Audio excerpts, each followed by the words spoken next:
Hi friends, welcome back to my channel. Today நாம கன்னியாகுமரிக்கு பக்கத்துல இருக்க வட்டக்கோட்டையை தான் பார்க்க போறோம். வாங்க ஃப்ரெண்ட்ஸ், வீடியோக்குள்ள போலாம்.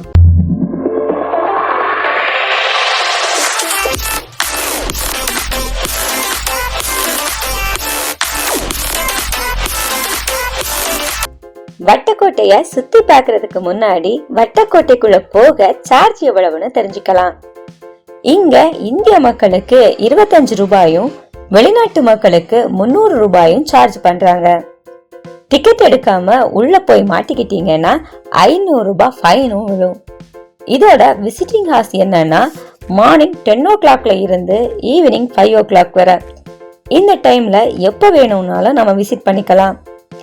இந்த வட்டக்கோட்டை நாகர்கோயில இருந்து 18 கிலோமீட்டர் டிஸ்டன்ஸ்லயும், கன்னியாகுமரியில இருந்து 6 கிலோமீட்டர் டிஸ்டன்ஸ்லயும் இருக்கு. 18ஆம் நூற்றாண்டுல திருவிதாங்கூரை ஆட்சி செய்த மார்த்தாண்டவர்மன் கடலோர பாதுகாப்பிற்காக இந்த கோட்டையை கட்டியிருக்காரு. இந்த கோட்டை 18ஆம் நூற்றாண்டில் திருவிதாங்கூர் ராஜ்யத்தின் படைத்தளமாகவும் போர்முகமாகவும் இருந்திருக்கு.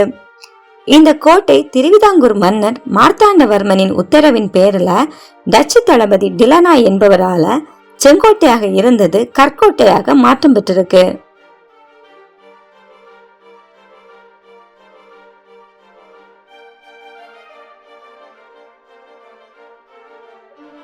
இந்த கோட்டை 3.5 ஏக்கர் நிலத்துல 25 மீட்டர் உயரத்துல கட்டப்பட்டிருக்கு.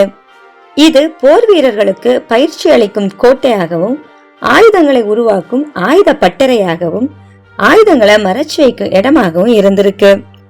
இந்த கோட்டைக்குள்ள ஏராளமான திறந்த வெளிகளும், கோட்டையோட நடுவுல ஒரு குளமும் வச்சு கோட்டையை அழகா கட்டியிருக்காங்க. இந்த குளம் அங்க இருந்த போர் வீரர்களுக்கு ஒரு நீர் ஆதாரமா அமைஞ்சிருக்கு. இந்த கோட்டைக்குள்ள பீரங்கிகளும் இருந்திருக்கு. பீரங்கிகளை மேற்தளத்துக்கு எடுத்துட்டு போக சாய்தளங்களும் அமைச்சிருக்காங்க.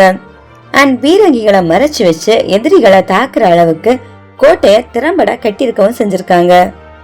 முன்னாடி இந்த கோட்டை சுவர்ல இருந்து பத்மநாபபுரம் அரண்மனைய பார்க்க முடிஞ்சதுன்னு, அரண்மனைக்கும் கோட்டைக்கும் இடையே ஒரு 4 அடி அகலத்துல ரகசிய சுரங்கப்பாதை இருந்துச்சுன்னு, இது இப்போ மூடப்பட்டிருக்குன்னு சொல்றாங்க.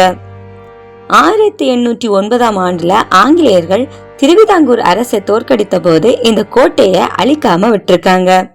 திருவிதாங்கூர் சமஸ்தானத்துல கட்டப்பட்ட கடல் கோட்டையில இதுதான் கடைசி கோட்டை. கம்பீரமான இந்த கோட்டையும் அதை சுற்றி இருக்கும் கடலும் கோட்டையோட அழக மெருகூட்டுது. உங்களுக்கும் வாய்ப்பு கிடைச்சா வட்டக்கோட்டையை ஒண்ணு சுத்தி பாருங்க.